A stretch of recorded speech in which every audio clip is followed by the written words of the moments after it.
नमस्कार दोस्तों, मनीष कुमार शर्मा। और चले दोस्तों, बड़े दिनों बाद आज हम अपनी सीरीज दोबारा से शुरू करने वाले हैं। और जहां पर हम रुके थे, हमने एक चैप्टर अपना कंप्लीट कर लिया था। उसके बाद दूसरा चैप्टर हम लेकर आए हैं। चलो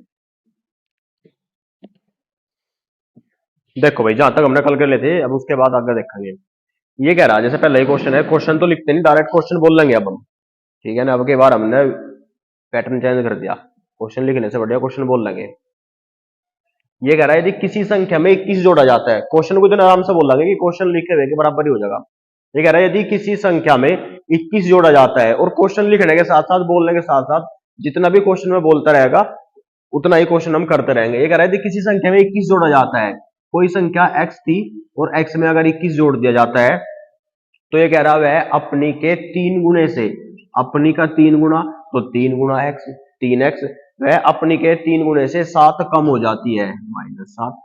भाई जितना हमें क्वेश्चन में अब तक कहा गया उतना ही हमने कर लिया। ये कह रहा है यदि किसी संख्या में 21 जोड़ा जाता है तो x प्लस 21, वह अपने 3 गुणे से 7 कम हो जाती है, तो 3 गुना 3x -7। x का मान निकाल लेंगे, संख्या ही x थी तो x का मान निकाल लेंगे। ये कह रहा है x के एक तरफ रख लेंगे, x को इधर ले जाएंगे और संख्याओं को इधर, तो 21, 7 माइनस का इधर आने के बाद प्लस, और 3x, ये इधर प्लस का था तो इधर आने के बाद माइनस का। 3x में से x गया 2x, और 21 प्लस 7 28, 2x बराबर 28, तो x बराबर 14। संख्या बतानी थी, संख्या क्या थी? संख्या थी हमारी x, और x का मतलब संख्या थी हमारी 14। ये प्रश्न था। ऐसे प्रश्न जब भी आपको मिलेंगे कभी भी, तो जितना प्रश्न मैं बोलता जा रहा हूं उतना ही हम करते जाएंगे, डायरेक्ट प्रश्न सोल्व होता रहेगा। देखो अगला प्रश्न। ये कह रहा है अगले प्रश्न में तीन संख्याओं में, तीन संख्याएं है हमारे पास, संख्या 1, 2 और 3। तीन संख्याओं में दूसरी पहली की 3 गुना। ये कह रहा है जो दूसरी संख्या है वो पहली की 3 गुना। यदि पहली x है तो ये इसकी 3 गुना 3x होगी, और तीसरी संख्या पहली की 3 चौथाई है। ये कह रहा है तीसरी संख्या पहली की, पहली यानी कि x की 3 चौथाई 3/4। अब ये अनुपात आ गया, इनका अनुपात सरल कर लेंगे। सरल करने के लिए या तो ऐसा ले लेंगे, या जो बटे में ये 4 आया इस 4 की दोनों में गुना कर देंगे, तो 4 के 12x, और इधर 4x, और इधर बच गया 3x। तो ये नया अनुपात आ गया इनका निकल के कि 4x अनुपात 12x और अनुपात 3x। अब ये कह रहा तो तीनों संख्याओं का औसत 114 है। ये कह रहा तीनों संख्याओं का औसत, एक चैप्टर और जोड़ दे इसमें, औसत। तो औसत क्या हो, एक बार ये और समझ लेंगे। औसत होता है सभी को बराबर बराबर बांटना, सभी को बराबर बांटना। अब बराबर कैसे बांटेंगे? मान के चलो एक व्यक्ति के पास तो 5 ही रुपए है, एक के पास 10 रुपए है, और एक के पास 15 रुपए है। हमारे पास 3 व्यक्ति है। अब बराबर बराबर हमें इनमें से इन पैसे इकट्ठे करके इन्हें ऐसे ऐसे रुपए देने, ऐसी कोई संख्या देनी जिनका मान तीनों के लिए बराबर हो। एक बात का ध्यान रखेंगे, जब कभी भी औसत निकाल लेंगे, पूरे चैप्टर पढ़ेंगे आगे, तो औसत निकालते वक्त एक चीज ध्यान रखेंगे कि ना तो हम इनमें कोई संख्या बाहर से लेकर आ सकते हैं, ना इनमें से निकाल सकते हैं, इन्हें आपस में ही बांटेंगे। अगर हम इस पे से 5 रुपए ले लेंगे तो इसके पास कितने रुपए बच गए? 10 रुपए। इसके पास पहले से ही 10 रुपए है, और जो हमने ये इससे 5 रुपए लिए, अगर ये 5 रुपए हम इसे दे दे तो इसके पास भी कितने रुपए होंगे? 10 रुपए। तीनों के पास बराबर बराबर रुपए हो गए, और जब तीनों के पास बराबर बराबर रुपए हो गए, इसका मतलब ये कह रहा है कि जो भी संख्या तीनों को, जो संख्या तीनों का मान बराबर करती होगा इनका औसत होगा। तो इनका औसत कितना आ गया? 10। अब ये तो डायरेक्ट निकाल लिया हमने छोटी संख्या थी, लेकिन करेंगे कैसे? भाई 3 व्यक्ति है ए, बी और सी। एक के पास 5 रुपए है, एक के पास 10 रुपए है, और एक के पास 15 रुपए है। सबसे पहले तीनों के पास टोटल संपत्ति देख लेंगे है कितनी। 15, 5, 20 और 10, तीनों के पास 30 रुपए है। अब इन 30 रुपए को जितने जगह बांटना उन्हीं से भाग कर देंगे, डिवाइड कर देंगे। 3 जगह इन्हें बांटना है, तो 10 दिए 30। एक व्यक्ति के पास कितने रुपए जाने चाहिए? 10 रुपए। ये इनका औसत है। तो अगर इसे हम लिखेंगे कि औसत, और ये 30 है इन सभी का योग, तो इस 30 को हम लिखेंगे पदों का योग। और जितनी जगह में बांटना है ये उनकी संख्या, मतलब पदों की संख्या। ये नया फॉर्मूला तो नहीं है, लेकिन फॉर्मूला तो पुराने है, देखेंगे। अगर औसत के फॉर्मूले की बात करें तो औसत बराबर पदों का योग बटे पदों की संख्या। अब अगर केवल योग योग निकालना, अगर योग निकालना तो जो ये पदों की संख्या इधर भाग में, इधर जाके गुणा में चली जाएगी। अब यहां से वही काम करेंगे। कह रहा कि तीनों संख्याओं का औसत, तीनों संख्याओं का औसत 114 है। जब औसत 114 है तो योग कितना रहा होगा, यानी कि कोई तीन व्यक्ति है, कोई तीन संख्या है और एक संख्या का मान यदि 114 है तो तीन का मान कितना रहा होगा, तो योग बराबर औसत गुना संख्या। 100 तिये 300, 14 तिये 14 दूनी 250, 14 तिये 42, यानी कि 342। तीनों संख्याओं का योग कितना आ गया, 342। तो कितना आसान क्वेश्चन हो गया हमारा। यहां से ये कह रहा है तीन संख्याओं का योग 342 है, जिसमें पहली संख्या 4x प्लस दूसरी संख्या 12x प्लस तीसरी संख्या 3x। तो जोड़ लो, 4 3 7 और 12 19x बराबर 342 और काट लो 19 दूनी 38, 19 एकम 19 कितनी बार कट गया एक बार देख लो। 19 दूनी 38, 4 15 152 और 19 दूनी 38 और 19 हटे 152। तो x बराबर x का मान कितना आ गया, 18 आ गया ना भाई। तो 19 x बराबर 18 और बताना क्या था, सबसे छोटी संख्या है बड़ी संख्या, कुछ भी बताना हो, x का मान 18 आ गया, यानी कि पहली संख्या हमारी, ये पहली संख्या हमारी 18 चौक 72 और सबसे बाद की अगर संख्या की बात करें तो 18 की 54। तीनों संख्या यहां से निकल जाएगी हमारी। बतानी कौन सी थी, सबसे बड़ी संख्या, सबसे बड़ी संख्या यानी कि 12x, 12 गुना x यानी कि 12 गुना 18। तो 12 दूनी 24 240 और 12 दूनी फिर 24, तो 12 दूनी 24 216। तो सबसे बड़ी संख्या हमें ज्ञात करने की, सबसे बड़ी संख्या होगी 216। देखो क्या है इसमें, थोड़ा सा बड़ा सा प्रश्न हो गया, इसलिए हो गया बड़ा सा प्रश्न क्योंकि पहले तो इसने संख्या अनुपात में दे दी, फिर संख्याओं का औसत दे दिया और फिर बड़ी संख्या पूछ ली, तीन चीज एक साथ जोड़ दी। तीनों चीज को अगर अलग अलग करके देखा तो छोटी हो जाएगी, लेकिन जब एक साथ जोड़ कर देखेंगे तो ऐसा लगेगा बहुत बड़ी होगी। ये कह रहा है तीन संख्या है, जो दूसरी संख्या है वो पहली से तो 3 गुना, और जो तीसरी संख्या है वो पहले की 3/4 यानी कि 3/4 है। एक बार अनुपात निकाल लेंगे, अनुपात कैसे सरल करेंगे, जब भी कभी ऐसा अनुपात दिया गया हो तो जो संख्या बटे में है इसकी इधर दोनों में गुना कर लेंगे। अब ये समझो गुना क्यों करी हमने, इस गुना करने को ही समझ लो, इस अनुपात को यहां लिख लेंगे। एक तो था हमारा x, दूसरा था हमारा 3x और तीसरा था हमारा 3x/4। हमें अनुपात सरल करने, अनुपात का मतलब होता है बराबर या हिस्से करना, यानी कि सभी के पास इतने हिस्से हैं और इन्हें हमें बराबर करना। अब कैसे इन्हें बराबर करेंगे, तो बराबर करने के लिए कोई ऐसी संख्या देखनी पड़ेगी। भाई देखो इसके बटे में 4 है ना, बाकी तो किसी के बटे में कुछ नहीं है, तो इसका मतलब है हमें बटे में से 4 हटाना पड़ेगा, इस सभी को सोल्व करना पड़ेगा। अब इसके बटे में से 4 हटाने के लिए हम क्या कर सके, अगर हम इसमें 4 की गुणा कर दें, हट गया 4। हमेशा ध्यान रखियो जब भी अनुपात के साथ कुछ करेंगे तो सभी में करनी पड़ेगी, एक में नहीं कर सकते। जब इसमें 4 की गुणा करी तो इसमें भी 4 की गुणा करनी पड़ेगी और इसमें भी 4 की गुणा करनी पड़ेगी। तो 4x 3 चौक 12x, और जब इसमें 4 की गुणा करी 4 से 4 कट गया, इधर क्या बच गया 3x। समझ में आया क्यों हमने डायरेक्ट लिया था 4, ये चीज आपको अनुपात समानुपात में बताऊंगे। अब ये इनका अनुपात निकल गया, कह रहा है पहली संख्या 4x, दूसरी संख्या 12x और तीसरी संख्या 3x है। अगर ये सभी को जोड़ दे तो 342 है। भाई जब ये सभी को जोड़ के 342 कह रहा तो जोड़ दो, 12 और 3 15 और 4 19, 19x बराबर 342, 19 गुना 18 342, x का मान ये आ गया 18, 18 चौक 72, 18 3 54, 18 गुना 12 216। ये प्रश्न था आपका।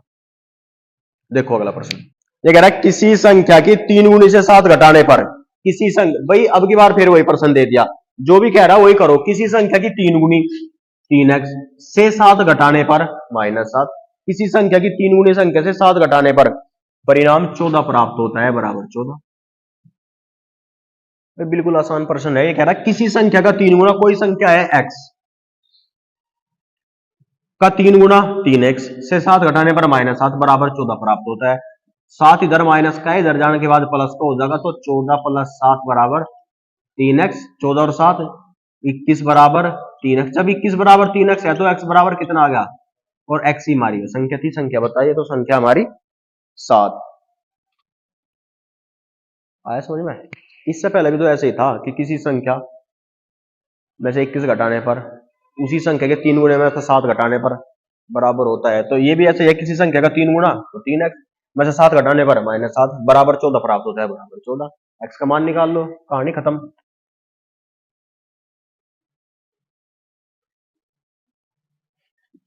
अगला देखेंगे क्या कह रहा है। देख रहा 24 को 2 बराबर भागों में बांटा गया, 24 को 2 भागों में बांटा गया। एक संख्या थी 24 और 24 को 2 भाग में बांट दिया, एक तो भाग ए और दूसरा भाग बी, ना तो हमें ए का मान पता ना हमें बी का मान पता, लेकिन बांटने वाली संख्या कितनी है जिसे हम बांट रहे, 24 है। तो 24 को कैसे बांटेंगे, माना पहले को तो हमने दे दिया x, तो दूसरे के पास कितना चला गया 24 माइनस एक्स। अब कैसे चला गया एक बार ये बात समझो, हमारे पास 10 रुपए है, 10 में से हमने एक को दे दिए 2 रुपए, तो दूसरे के पास कितने बच गए, डायरेक्ट पता लग गया, जब 10 रुपए में से 2 इसे दे दिए तो 8 इसके पास बच गए। कैसे पता चला है, 10 में से जब 2 दे दिए तो बच कितने गए, 10 में से 2 घटाने पड़ेंगे भाई, एक को जो हिस्सा दे दिया वो घटा देंगे, दूसरे के बच गया, एक को हिस्सा x रुपए दिया तो इसका घटा लेंगे, 24 में से x घटा नहीं सकते तो संख्या ऐसे लिखनी पड़ेगी हमें। तो पहली संख्या x, दूसरी आ गई 24 माइनस एक्स। ये कह रहा है 24 को 2 भागों में इस प्रकार बांटा गया कि पहले भाग का 7 गुना गुणा 7, दूसरे भाग के 5 गुना गुणा 5, पहले भाग का 7 गुना दूसरे भाग के 5 गुणे में जोड़ने से 140 बनता है, अगर दोनों को जोड़ दे तो 140 प्राप्त होता है। अब तक तो कुछ नहीं करा, ऐसे ही करा जैसे क्वेश्चन ने कहा, क्वेश्चन तो हम अब करेंगे। 24 था, 2 भाग में बांट लिया, पहला भाग यदि x है तो दूसरा भाग 24 माइनस एक्स। ये कह रहा है पहले भाग का 7 गुना गुणा 7, दूसरे भाग का 5 गुना गुणा 5, अगर आपस में जोड़ दिया जाता है तो कितना मिलेगा हमें 140। बस निकाल लेंगे हम, 7 की गुणा x में करेंगे तो 7x, प्लस है तो प्लस, 24 के अंदर गुणा करेंगे 24 पंजे 120 माइनस 5x बराबर 100। संख्या जितनी भी दी गई सारी को एक तरफ रख लेंगे और एक्स वाई जेड कुछ भी दिया गया सब एक तरफ, तो x ये रहा एक, इधर 7x प्लस का है, एक ये रहा 5x, 5x माइनस का, 7x में से जब 5x घटाएंगे तो कितना बचेगा 2x बराबर 140, 120 इधर प्लस का है, इधर जाने के बाद 120 माइनस का हो जाएगा, तो 2x बराबर कितना बच गया इधर 26। भाई 140 में से 120 घटाओगे 26 बचेगा, 2x बराबर 26 है तो x बराबर 13, और जब x बराबर 13 आ गया हमारा मान, और ये कह रहा कि पहला हिस्सा कितना था इसका 13, और जब पहला हिस्सा 13 था तो दूसरा कैसे पता करेंगे हम, 24 माइनस 13, तो कितना बच गया दूसरा हिस्सा 11। बताना क्या है दूसरी संख्या, वो दूसरी संख्या नहीं पहला भाग, तो पहला भाग 13, पहला बता लो या दूसरा बता लो, अब तो पहला भाग तो 13 और दूसरा भाग 11, ठीक है। चाहे अगर प्रूफ करने की बात आती हो तो प्रूफ भी कर लेंगे, कह रहा है पहले भाग का तो 7 गुना 13 सते, दूसरे भाग का 5 गुना 11 पंजे 55, अगर दोनों को जोड़ दो तो 140, देखिए हो रहा क्या, 5 और 1 6, 9 और 5 14, हो गया क्या 140। ये कह रहा अगर बात प्रूफ भी करनी हो, हमने क्या करा अब तक, हमने करा हमें एक संख्या दी गई थी 24, 24 को 2 भाग में तोड़ना था, ये नहीं पता कि पहला भाग कितना था दूसरा कितना, लेकिन ये था कि हाँ 24 को 2 भाग में तोड़ना, एक x और जो दूसरा बच गया वो 24 माइनस एक्स। अब ये कह रहा है इसमें से कि पहले भाग का तो 7 गुना 7x, दूसरे भाग का 5 गुना 24 माइनस एक्स गुना 5, अगर दोनों को जोड़ दो तो 140 प्राप्त होता है, प्लस 100 बराबर 140।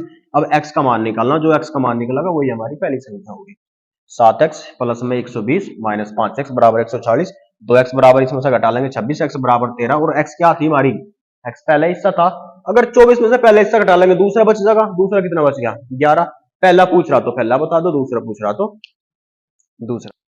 ये कह रहा है 3 संख्याओं का योगफल 132 है, कितनी संख्याओं का योगफल 132 है भाई, 3 संख्याओं का योगफल 132 है, ये तो हमें दे दिया, 10% तो हमें यही दे दिया।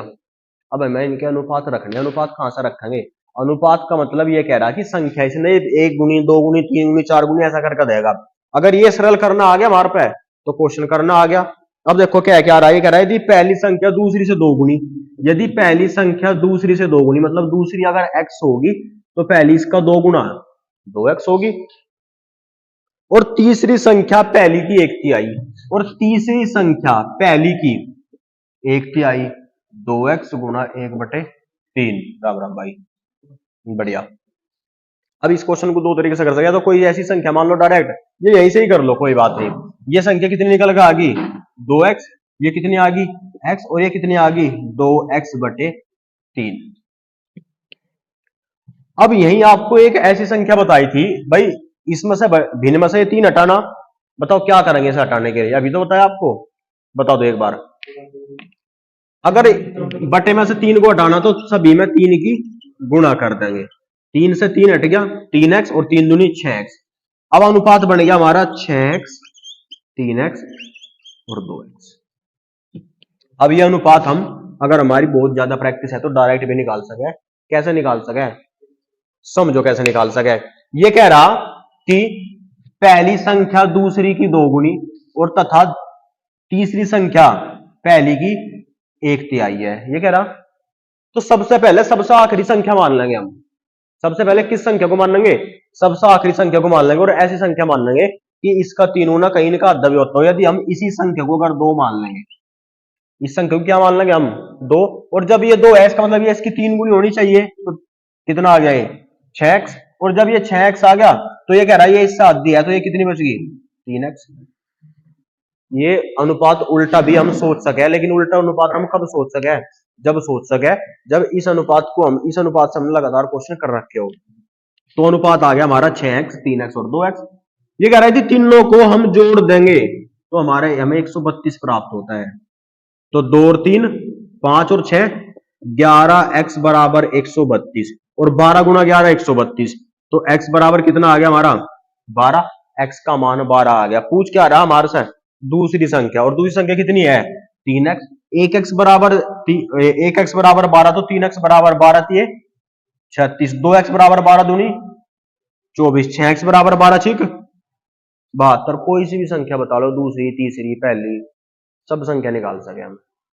सबसे बड़ी बात क्या है ऐसे प्रश्न में, सबसे बड़ी बात है ये अनुपात निकाल।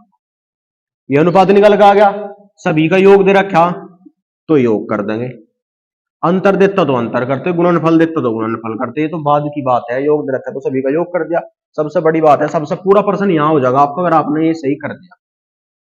ठीक है, चलो चलो भाई एक प्रश्न और देखो। ये कह रहा है 74 को 2 बराबर भागों में बांटना। 74 को 2 ऐसे भागों में बांटना, पहले तो 74 को 2 भाग में बांटना पड़ेगा और 74 को ऐसे किसी भी भाग में बांट लो जिसका हमें पता ही नहीं, और जब नहीं पता तो पहला भाग क्या मान लिया हमने। अब आप ही बता दो दूसरा भाग क्या होगा 74 माइनस एक्स। अब ये कह रहा प्रश्न में कि पहले भाग का तो 5 गुना करा नहीं गया प्रश्न हमने अभी, दूसरे भाग का 11 गुना, दोनों को अगर मिला दे तो 454 प्राप्त होता है। बताओ करा गया ऐसा प्रश्न हमने, और जब करा तो इसे भी कर दोगे तो चलो अगला देखो, इसे करके बता दियो। अगला प्रश्न देखो, बहुत ज्यादा मतलब ठीक प्रश्न है, आपको घुमाने वाला प्रश्न है। चलो अगला प्रश्न है, मैं आपको एक बार बोल रहा, आप एक बार ट्राई करियो करके अगर हो जा। ये कह रहा यदि किसी संख्या का 3 गुना, किसी संख्या का 3 गुना इस संख्या के 3/5 से 60 अधिक है तो संख्या बताइए। किसी संख्या का 3 गुना इसी संख्या के 3/5 से 60 अधिक है तो संख्या बताइए। और मैंने आपको बताया था कि कुछ भी नहीं करना, आपको जितना भी कह रहा है उतना ही करते जाओ। किसी संख्या का 3 गुना तो 3x, संख्या हमने मान ली कि संख्या हमारी x की, इसका 3 गुना 3x। ये कह रहा है इस संख्या का 3/5, x का 3/5 से 60 अधिक है, यानी कि दोनों का अंतर कितना है 60 है। ये कह रहा है एक संख्या x है, बहुत आराम से समझो, एक संख्या x है और इस x का 3 गुना 3x, इसी x के 3/5 से, इसी x के 3/5 से 60 अधिक है, यानी कि दोनों का अंतर 60 है। x का मान निकालना, संख्या पता लग जाएगी हमें। 3x माइनस 3x/5 बराबर 60। 5 थे 15x माइनस 5 थे 15x, 5 थे 15, 15 में से 3 गए डायरेक्ट लिख लो 12x बटे 5 बराबर 60। 12 पंजे और 5 पंजे x बराबर, संख्या बतानी थी क्या है, तो संख्या क्या होगी हमारी 25 होगी। आया क्या समझ में। ये कह रहा कि किसी संख्या का तो 3 गुना, पहले तो हमें किसी संख्या ही नहीं पता इसे कहां से ढूंढे, इसे x का ढूंढ लो। x तक किसी को अपने x से अगर दिक्कत है y से ढूंढ लो, a से ढूंढ लो, b से ढूंढ लो, तो ढूंढ लो कोई भी ऐसी संख्या मान लो, ज्यादातर और ये नहीं मानते, p मान लो, k मान लो, जो आपको बढ़िया लगे वो मान लो। ठीक है, किसी ना किसी का अगर नाम सोच रखे उसका पहला अक्षर मान लो, कुछ भी मान लो, इसमें कोई दिक्कत नहीं है, जो आपका मन करे वो मान लियो। अब ये कह रहा कि हमने कोई भी संख्या मान ली और कोई संख्या कुछ भी मान ली हमने, ये मान लिया हमने, तो टी का ही हमें मान निकालना। अब टी का मान क्या निकल कर आ गया 25। अब ये टी हमने नहीं सोच रखी है, आपके सोची हुई बताई भाई हमने। ठीक है, ध्यान रखियो। तीन संख्याओं का योग 140 है भाई, फिर ऐसे ही प्रश्न दे दिया ना, कब तक ऐसे प्रश्न आते रहेंगे। ये कह रहा तीन संख्याओं का योगफल 140 है, होगा जब ये कह रहा तो भाई बिल्कुल होगा। अब इसमें संख्या रखनी सीख लो, पहली संख्या दूसरी से दोगुनी, पहली संख्या दूसरी से तो है दोगुनी। ये लो भाई एक बार ये क्वेश्चन अब की बार ऐसे बनाओगे हम, तथा तीसरी संख्या की चौगुनी, तथा तीसरी संख्या की चौगुनी, ये कह रहा। अब देख लो क्या कर सके हम इसमें सबसे पहले तीसरी संख्या को मान लेंगे। यदि तीसरी संख्या x है, x में मान लो, x में दिक्कत तो नहीं हो रही किसी को, ठीक है। ये कह रहा कोई संख्या तीसरी, ठीक है चलो x मान लो। ये कह रहा जो पहली संख्या है, जो पहली संख्या है इसकी 4 गुनी 4x, और जो पहली संख्या इसकी 2 गुनी, मतलब ये कितने x है 2x, ये 2x होगी जब ये दो, इसका 2 गुना 4x होगी, निकलेगा डायरेक्ट अनुपात। ये जब ही निकल सकेगा डायरेक्ट अनुपात जब हमने अनुपात के क्वेश्चन निकाला। और ये कह रहा अगर तीनों को जोड़ दो और जोड़ने के बाद कितना मिलेगा हमें 140, 4 2 6, 6 और 1 7x बराबर 140 और 7 दूनी 14, तो x बराबर 20, x बराबर 20 आ गया। पहली संख्या 20 चौक 80, दूसरी संख्या 20 दूनी, तीसरी संख्या खुद ही 20 है भाई। अब बताना क्या है, सबसे बड़ी संख्या बताओ, 80 40 20 में सबसे बड़ी संख्या 80, बहुत बढ़िया, समझ गए। ये था मतलब, तो सारा का सारा खेल एक इस लाइन का है, अगर ये लाइन आपने कर ली तो आप खेल गए, ठीक है, और नहीं आपने ये लाइन करी तो बस आउट हो गए। यही तो है भाई, पहली बॉल है, पहली बॉल पे अगर आउट हो गए तो गए, और इसा खेल गए।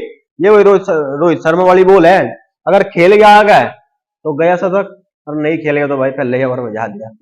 ये कहानी है। तो आपका भी यही है, अगर क्वेश्चन को देख के एक बार हार गए तो बस फिर तो गया, लेकिन अगर क्वेश्चन को देखकर सोचा कि ये तो हो गया, वो हो या ना हो बात की बात, अगर एक बार ये सोच ले कि ये हो गया तो मान लो कि वो हो गया। ठीक है ना, एक कक्षा में लड़कों की संख्या लड़कियों की संख्या से 3 गुना है, मतलब लड़के ज्यादा है अब की बार, यहां पहली बार ऐसा हुआ कहीं, लड़कों की संख्या लड़कियों की संख्या से 3 गुना है। अब यदि ये x है तो ये इनका 3 गुना 3x है। निम्न में से कौन सी संख्या कक्षा में कुल संख्या निरूपित करती है? भाई क्या क्वेश्चन पूछ लिया इसने हमारे से, ऑप्शन लिखने पड़ेंगे इसके। मैं ये कह रहा हूं ऑप्शन नंबर 1 है 40, बी है 42, सी है 44 और डी है 48। ये तो अनुपात समानुपात का पहले ही प्रश्न आपसे पूछ लिया। ये कह रहा कि एक कक्षा में लड़कों की संख्या 3x और लड़कियों की संख्या x है, और ये कह रहा है कि ऑप्शन हमें ये 4 ऑप्शन दे दिए कि इन 4 ऑप्शन में से हमें ये बताना कि निम्न में से कौन सी निरूपित नहीं करती। इस बात का भी ध्यान रखना कि निरूपित नहीं करती, मतलब ये कह रहा है कि इनमें से 4 ऑप्शन में से कौन सी एक ऐसी संख्या है जो कक्षा की संख्या नहीं हो सकती कभी भी। तो देख लो, लड़के कितने हैं यहां 3x, लड़कियां कितनी है यहां 3x और 1x 4x, इसका मतलब है जितनी भी संख्या है 4 के अनुपात में है। अब जोड़ जोड़ से ऑप्शन 4 से कटेंगे, वे हमारी कक्षा में लड़के लड़कियों की कुल मिलाकर संख्या हो सके। 4 से 40 कट रहा गया, 42 कट रहा गया, नहीं कटता, 44 कट रहा गया, 48 भी कट रहा गया, मतलब संख्या 48 भी हो सके, 44 भी हो सके, 40 भी हो सके, 42 नहीं हो सकता। क्यों नहीं हो सकता? क्योंकि अनुपात का योग हमेशा संख्याओं से पूरा पूरा भाग होगा, या योग हमेशा अनुपात के योग से पूरा पूरा भाग होगा, और जो संख्या भाग नहीं होगी वो नहीं होने का।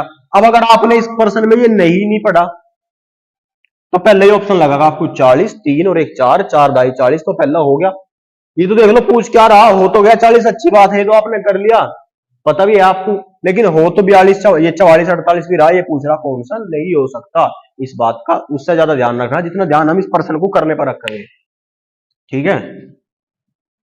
एक कक्षा में लड़कियों की संख्या लड़कों की संख्या से 5 गुनी है, फिर ये कह रहा है कि कौन सी संख्या नहीं हो सकती, लड़के 5x लड़कियां x, 5 और 1 6x, तो जितने भी ऑप्शन 6 से कटते होंगे वे तो हो सके, बाकी नहीं हो सकते। 6 पंजे 35 तो नहीं होता भाई, 6 पंजे 30 हो तो 35 ही नहीं हो सकता, पहले ऑप्शन गलत होगा। एक कक्षा में छात्रों की संख्या, अगला प्रश्न भी ऐसा ही है, छोड़ दो, एक कक्षा में लड़के लड़कियों की संख्या भी छोड़ दो। अगला प्रश्न करेंगे। देखो ये कह रहा है तीन संख्याओं में पहली संख्या दूसरी संख्या की दो गुणी। तीन संख्या में पहली संख्या दूसरी संख्या की तो दो गुणी, पहले मान लगे है क्या क्या, तथा तीसरी संख्या की तीन गुणी है, तथा तीसरी संख्या की तीन गुणी है। अब प्रश्न में एक बार ये अनुपात सोल्व करने सीख लो कि हम ऐसे सोच कैसे आए। ऐसी कोई संख्या मान लो अपनी तरफ से जो दो और तीन दोनों से घटती हो, और दो से और तीन से दोनों से जो संख्या घटेगी वो कौन सी संख्या हो सके? छह। तो पहली संख्या हमारी छह आ गई। ये कह रहा है जो पहली संख्या दूसरी की दो गुणी, मतलब ये इसकी आधी होगी, कितनी होगी ये? तीन।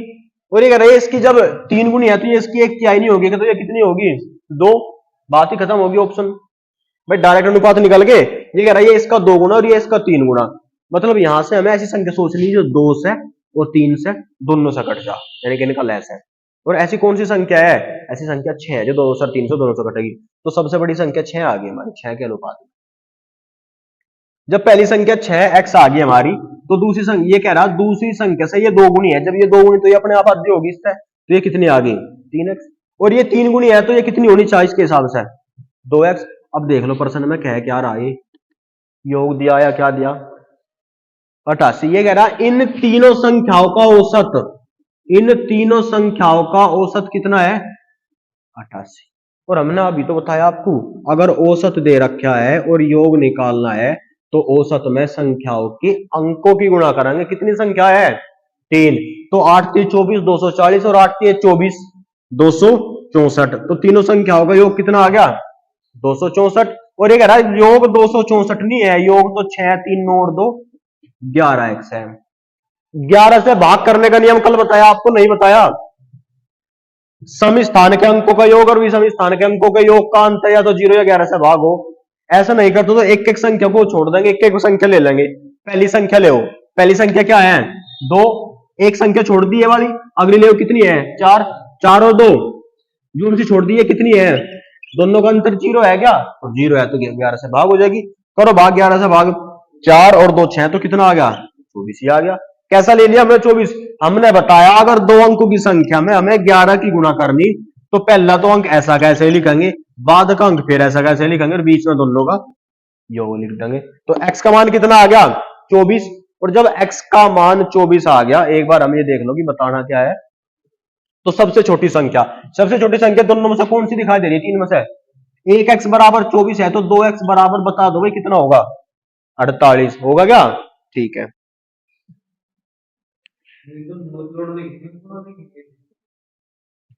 ये भाई 24 और 11 जोड़ेंगे तो कितना होगा?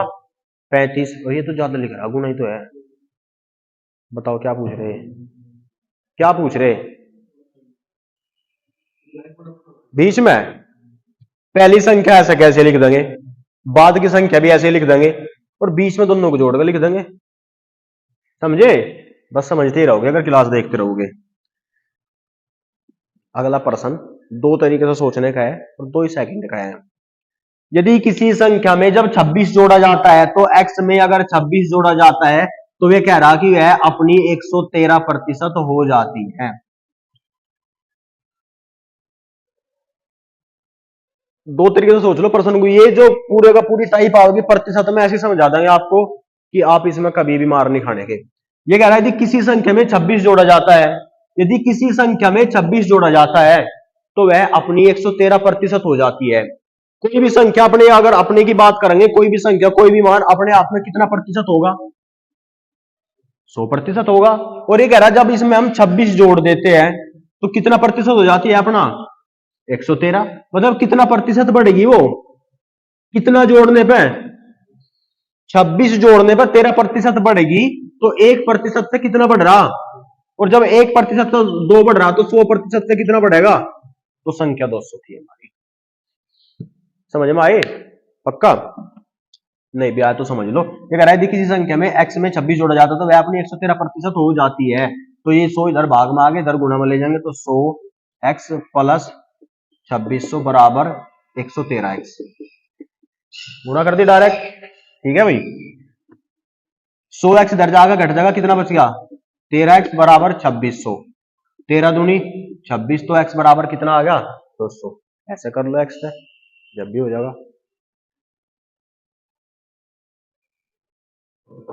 अगला बढ़िया पर्सन है, भयंकर सा है थोड़ा सा, डरियो ना, ठीक है ना, रुके रहियो, बढ़िया है, हो जाएगा। ये कह रहा है जी 315 के, 315 तो नाम ही ऐसा आ गया। ये कह रहा है जी 315 के किसी संख्या, यदि 315 किसी संख्या के 5/4, किसी संख्या मतलब x का 5/4, ये कह रहा है 315 किसी संख्या का 5/4, x गुणा 5/4 का 7/8 गुणा 7/8 है। ये कह रहा है 315 किसी संख्या का 5/4 का 7/8 है, तो उस संख्या का 5/9 ज्ञात करो। तो उस संख्या का 5/9 ज्ञात करो, और 5/9 तो जब ज्ञात करेंगे जब हमें उस संख्या का पता होगा, और संख्या हमारी फिर वही आ गई x। अब देखो ये कह रहा 315 किसी संख्या का 5/4 का 7/8 है। तो कर लेंगे एक बार, अगर कट रहा तो काट लेंगे, नहीं कट रहा तो नहीं काट लेंगे। 7, ये देखो क्या करेंगे, यहां से थोड़ा सा समझो बात को कैसा करेंगे। डायरेक्ट गुना भी तो कर सके हम, 7×5 = 35, 8×4 = 32, फिर 35 से इसे भाग करना पड़ेगा। इससे बढ़िया है एक एक संख्या से भाग कर लो, 5 से भाग करेंगे, 5×6 = 30 और 5×3 = 15, 9×7 = 63। अब 4×8 = 32 और 32 × 9 करना, बस 32 × 9 288। बता दिए एक बार, इतना ही हो गया। x का मान कितना आ गया 288, और जब x बराबर 288 आ गया तो हमें बताना कि x का 5/9 यानी कि 288 का 5/9, 9 से काटियो, 8 8 16 तो 18 कट जाएगा 9 से, भाई 9 से संख्या होगा योग भाग हो रहा, तो 9 9 3 27 और 9 2 18, 32 32 5 160। तो ये कह रहा उस संख्या का 5/9 कितना होगा, तो उस संख्या का 5/9 कितना होगा 160। देखो कैसा करा हमने प्रश्न, ये कह रहा 315 एक संख्या का 5/4 का 7/8 है, तो x का 5/4 गुणा 7/8 बराबर 315 है। x बराबर 288 कैसे निकल गया भाई, ये 5 इधर गुना में इधर भाग में चला जाएगा, और 7 भी इधर गुना में इधर भाग में चला जाएगा, तो आपस में गुना करके ना काटने से बढ़िया अलग अलग से काट लो। 5 से काटेंगे 63 और 7 से काटेंगे 9, अब 9 × 8 × 4 कर लेंगे तो 288।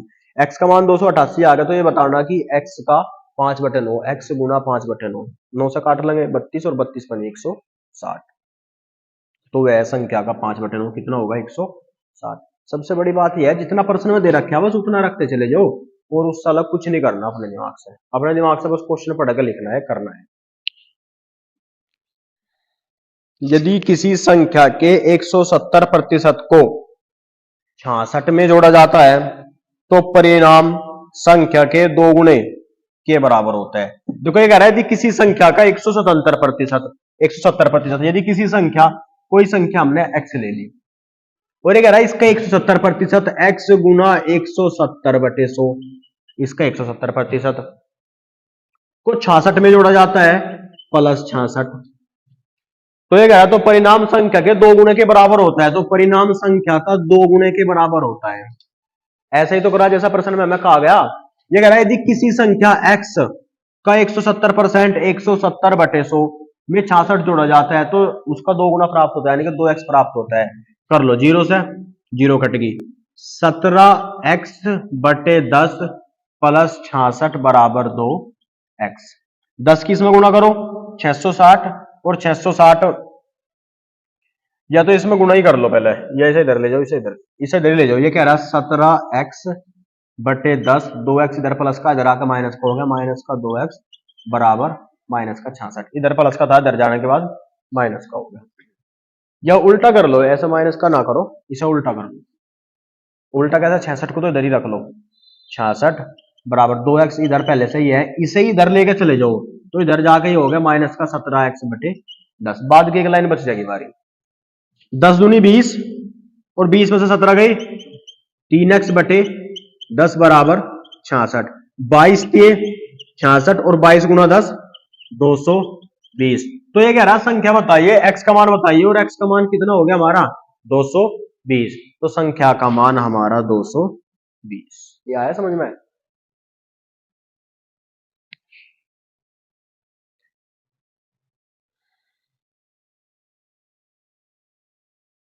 एक परिमेय संख्या और उसके व्युत्क्रम का योग 74/35 है। एक संख्या के 3/7/3 और 9/15 उसी संख्या के 3/5 और ये अधिक है। एक संख्या अपने व्युत्क्रम के 5 गुने से 19/2 अधिक है। ये आखिरी क्वेश्चन देख लो। देखो ये कह रहा एक संख्या अपने व्युत्क्रम के, एक संख्या अपने व्युत्क्रम के 5 गुने से, एक संख्या x और अपना व्युत्क्रम उसका उल्टा 1/x का 5 गुना गुना 5 से कितना अधिक है? 19/2 अधिक है। अगर हमें व्युत्क्रम का पता लग गया, क्या है व्युत्क्रम का मतलब? संख्या का उल्टा। एक संख्या x और ये कह रहा उसका व्युत्क्रम 1/x का 5 गुना गुना 5 कितने के बराबर है? 19/2 के बराबर है। तो कर लेंगे हम x माइनस 5x बटे 5/x बराबर 19/2। x की गुणा करेंगे x स्क्वायर में, x स्क्वायर माइनस 5/x बराबर 19/x का मान निकालना है। एक बार क्रॉस गुणा कर लेंगे, करनी पड़ेगी हमें। तो जब इसकी गुणा करेंगे 2x स्क्वायर माइनस 5 दूनी 10 बराबर 19x। ये इधर माइनस का इधर जाने के बाद प्लस का हो जाएगा। तो 2x स्क्वायर बराबर 29x। 2x बराबर 29x। समीकरण देखेंगे, मुश्किल है बननी क्योंकि ये तो इधर जाके घट ही गया। और ये कह रहा जब x स्क्वायर से x कट गया तो 2x बराबर 29 और x बराबर 29/2। बस यही संख्या आ गई, x बराबर 29/2। ऐसी तो कोई संख्या नहीं दे रखी ना इसने। एक संख्या अपने व्युत्क्रम के 5 गुने से,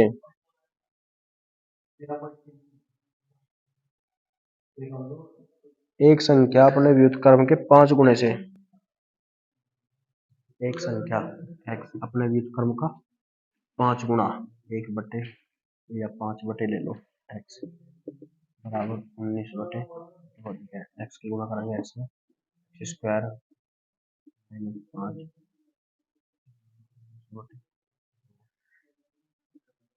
स्क्वायर बराबर।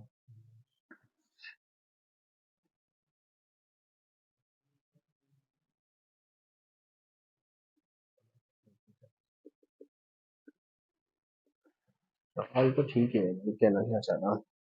एक संख्या अपने व्युत्क्रम के 5 गुने से, एक संख्या x अपने व्युत्क्रम 1/x तो 5 गुणे,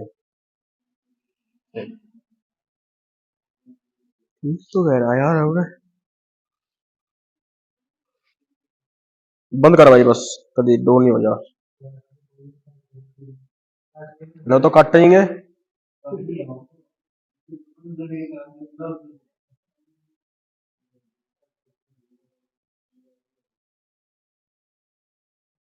तो नहीं है यार, प्रश्न तो ठीक ही चल रहा।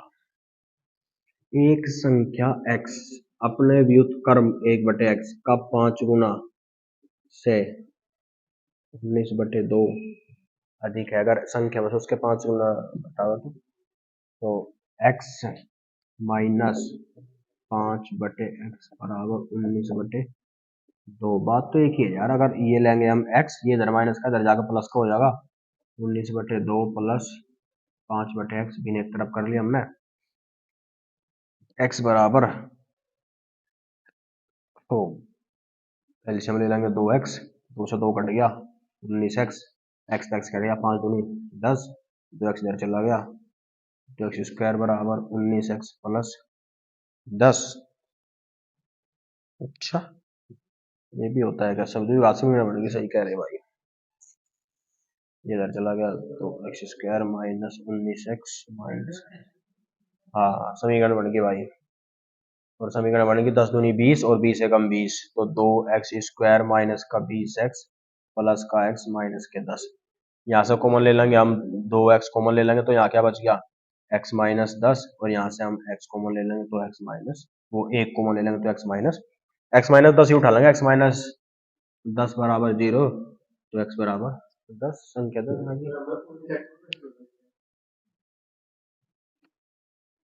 बंद करता फोन भाई। बस बन गई होगी यार, आधे घंटे की तो ज्यादा हो गई होगी।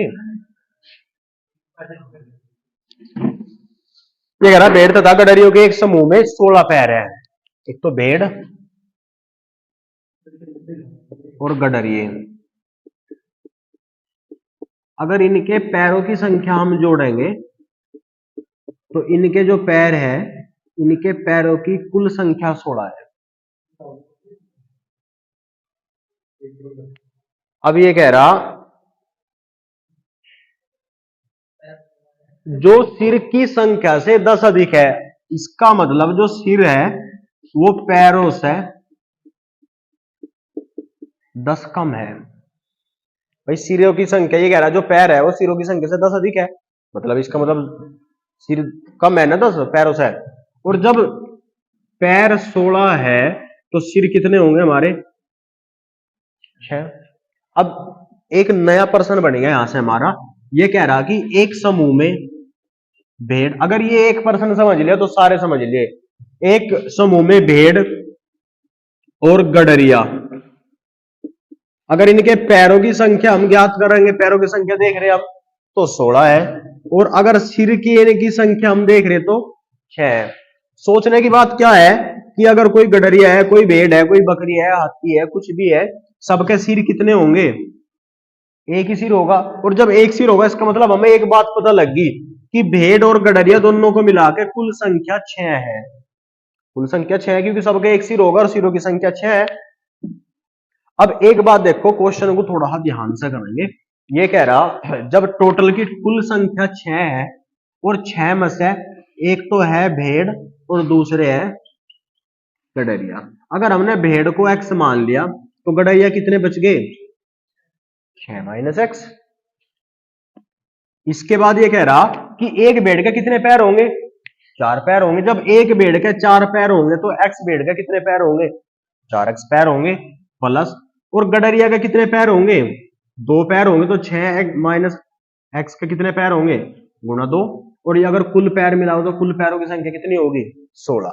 तो 4x प्लस 6 दूनी 12 माइनस 2x बराबर 16। 4x में से 2x गए, 2x बराबर 12, ये 2x प्लस 12 बराबर 16। अब ये 12 इधर प्लस का इधर जाके घट जाएगा, तो 2x बराबर 16 माइनस 12, और 2x बराबर 16 में से 12 गए 4, और x बराबर 2। x भाई x बराबर 2, और जब x बराबर 2 आ गया इसका मतलब x क्या थी हमारी? भेड़ की संख्या, तो भेड़ की संख्या 2। गडरिया कितने हैं? टोटल में से 2 कम 6 माइनस एक्स यानी कि 6 माइनस 2 यानी कि गडरिया की संख्या 4। लेकिन कभी भी अगर ऐसा प्रश्न हमें मिलेगा, भेड़ गडरिया कबूतर गाय या कुछ भी ऐसा प्रश्न मिलेगा जिसमें 2 पैर और 4 पैर वाले अगर हमें संख्या मिलेगी, ऐसा नहीं करने के, बिल्कुल बेसिक था एक्स लेकर, थोड़ा सा बदलो प्रश्न। और कैसे करेंगे?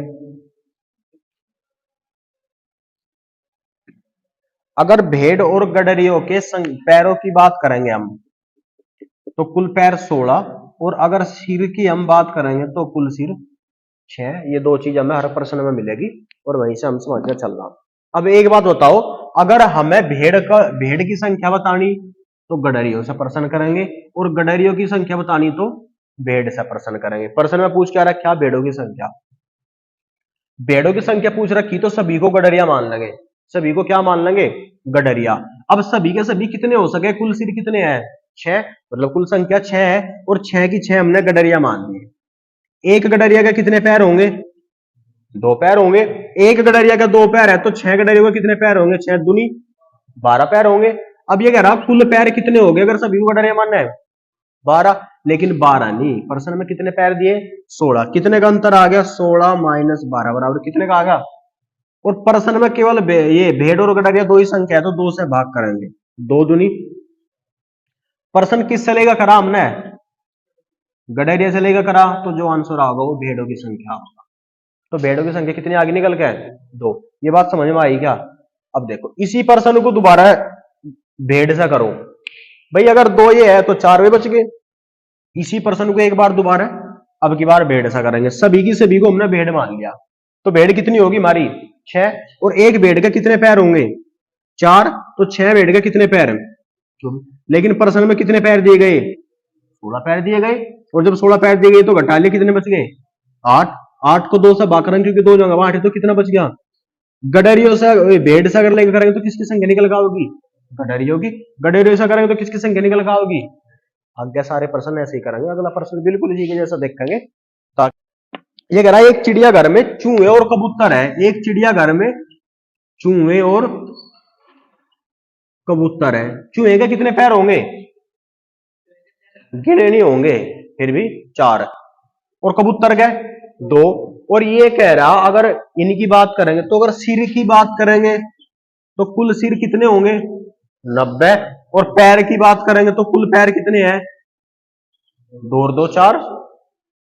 भाई 2 और 2 यानी कि कुल पैर 224 है। अब एक बात बताओ, इसमें ये कह रहा कि कबूतर की कुल संख्या बताओ। प्रश्न को बिल्कुल आप ही करोगे। किसकी संख्या बतानी हमें? कबूतर की संख्या बतानी। सभी को क्या मान लेंगे? चूहे। और कितने चूहे हैं? भाई सभी के सभी 90 है तो 90 के 90 चूहे। और एक चूहे के कितने पैर? तो 90 चूहे के कितने पैर? 9 चौक 360। लेकिन प्रश्न में कितने दिए गए टोटल? कितने बच गए हमारे?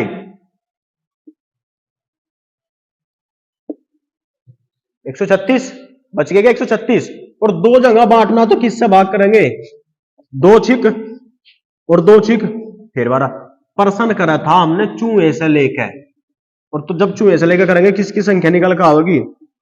कबूतर की संख्या होगी। और कबूतर की संख्या कितनी आ गई इसमें से?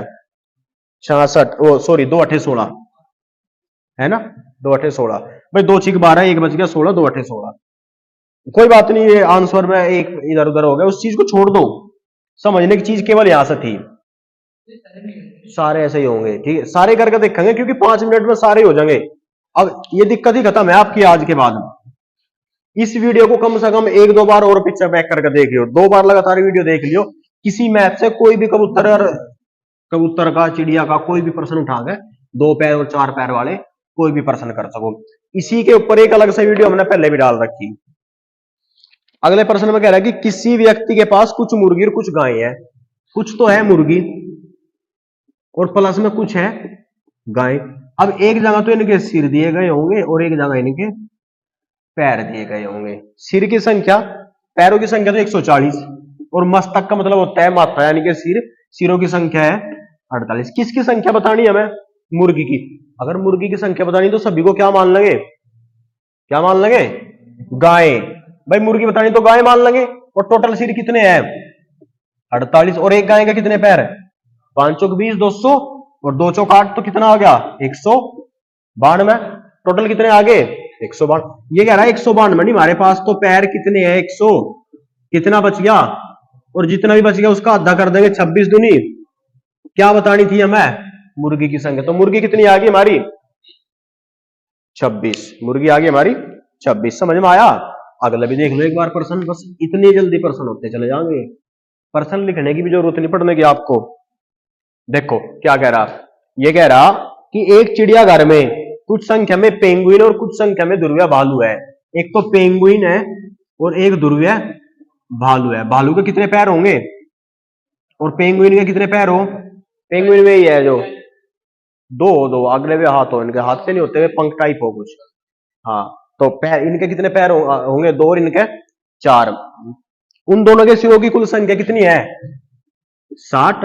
अगर सिर गिनेंगे तो सिर कितने हैं इनके? 60 है। और ये कह रहा और पैरों की कुल संख्या 160। पैरों की कुल संख्या कितनी है भाई? यानी कि इनसे 100 ज्यादा है, 160 है। तो ध्रुवीय भालू बताने, अगर भालू बताने तो किससे करेंगे क्वेश्चन? पेंगुइन से। टोटल 60 है तो 60 तो नहीं 120। ये कह रहा है 120 नहीं 160 थे तो कितने का अंतर आ गया? और 40 के अंतर को क्या कर देंगे?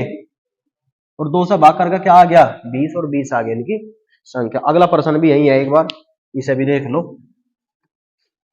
अगला प्रश्न आपके लिए ऐसा कर लियो किताब में से करके, ठीक है? अब वो प्रश्न देखो जो हमने छोड़ दिया है, नहीं कोई बात नहीं। एक प्रश्न हमने छोड़ दिया और प्रश्न बहुत बढ़िया है। ये कह रहा प्रश्न में, एक बार प्रश्न को ही सुनेंगे, पहले एक बार नहीं 2 बार सुनेंगे ध्यान से। ये कह रहा है कुछ संख्या में घोड़े और उतनी ही संख्या में आदमी कहीं जा रहे हैं। ये तो होगा कुछ संख्या में घोड़े और उतनी ही संख्या में आदमी कहीं जा रहे हैं। भाई जितने घोड़े उतने ही आदमी, ये कहना चाह रहा है। यानी कि कुछ संख्या में घोड़े और उतनी ही संख्या में आदमी कहीं जा रहे हैं। अब मान कर चलो हमने घोड़े और आदमी बाद में आधे आधे करने, तो अगर हमने x x लेंगे तो x/2 करने पड़ेंगे। कैलकुलेशन बढ़ जाएगी।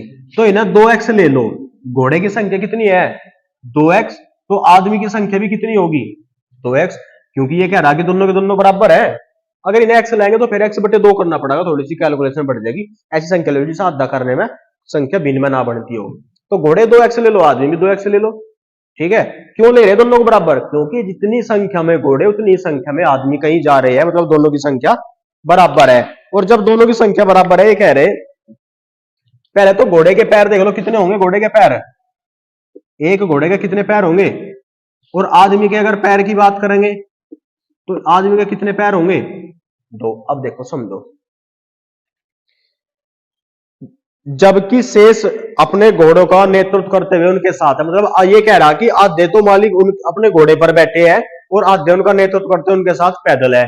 इसका कहने का मतलब ये है क्वेश्चन में कि आधे जो ये आदमी है, आधे आदमी तो घोड़े पर बैठे हैं घुड़सवार कर रहे हैं और आधे घोड़े के साथ पैदल चल रहे हैं। अब क्या कह रहा प्रश्न में, यदि जमीन पर चल रहे पैरों की संख्या, यदि जमीन पर चल रहे पैरों की संख्या 70 है तो समूह में कितने घोड़े और कितने आदमी होंगे, ये तो कह रहा ना। तो बताना कि समूह में कितने आदमी होंगे, जितने आदमी होंगे उतने ही घोड़े होंगे। आदमी पता लग गया तो घोड़े पता लग गया, क्योंकि दोनों की संख्या बराबर है। एक बार प्रश्न और समझो, ये कह रहा कि एक कुछ संख्या में घोड़े और उतनी ही संख्या में आदमी कहीं जा रहे हैं, कुछ भी मान लो, x मान लो, 2x मान लो। 2x हमने इसलिए मानना क्योंकि कैलकुलेशन छोटी हो जाएगी। अब ये कह रहा कि आधे आदमी तो घोड़े पर बैठे हैं और आधे आदमी घोड़े के साथ पैदल है, और हमें जो नीचे से दिखाई दिए कि टोटल हमने पैर गिने, तो पैर गिनती में हमारे कितने आगे 70 की कुल पैरों की संख्या 70 है।